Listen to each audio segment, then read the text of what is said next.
शेतजमीन खरेदी करण्यासाठी काही महत्वाच्या चुका आपण करत असतो, ज्या की आपल्याला टाळणं योग्य आहे, परंतु आपण त्याच्याकडे दुर्लक्ष करतो. परंतु दुर्लक्ष करून आपलं खूप मोठं नुकसान इथे होत असतं.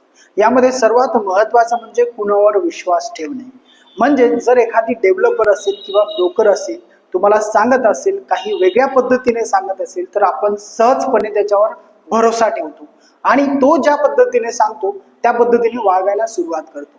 ही बाब चुकीची आहे, कारण कायदेशीर बाबी ह्या तुम्हाला माहिती असणं आवश्यक आहे. म्हणूनच जमीन खरेदी करण्यापूर्वी त्या जमिनीवर काही वाद आहेत का हे बघायला विसरू नका, कारण जमीन कोणत्याही अडचणी आणि वादापासून मुक्त असतात.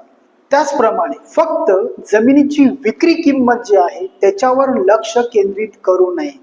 जर समजा जमिनीची किंमत कमी आहे, परंतु त्या जमिनीवर जाण्यासाठी रस्ताच नाही, किंवा रस्ता सांगितलेला आहे परंतु तेथे वाद आहेत किंवा चतुर्सीमाच योग्य नसतील, तर मग अशा वेळेस जमीन खरेदी करून तुम्ही करणार काय? तसेच येथे ही बाब देखील लक्षात घ्या, ज्यावेळेस एकापेक्षा जास्त मालक त्या जमिनीचे असतील तर तेथे गुंतागुंत ही नक्कीच असते. म्हणून अशी गुंतागुंत तेथे आहे किंवा नाही याची सखोल चौकशी करणं, तसे कागदपत्र बघणं हे खूप महत्वाचं आहे.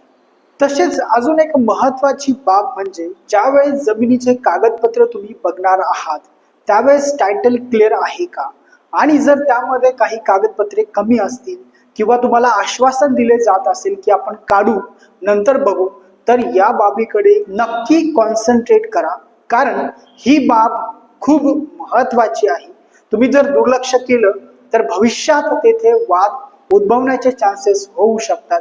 त्यामुळे त्याच वेळेस त्या कागदपत्रांची पूर्तता करा, कारण गुंतवणूक ही सुरक्षित व्हावी यासाठी तुम्ही करत आहात. म्हणूनच खरेदी करण्यासाठी थोडा उशीर झाला तरी चालेल, परंतु कागदपत्र पूर्ण घ्या, ते स्टडी करा. कळत नसेल तर तज्ञांचं मार्गदर्शन घ्या आणि त्यानंतरच तसा व्यवहार करा.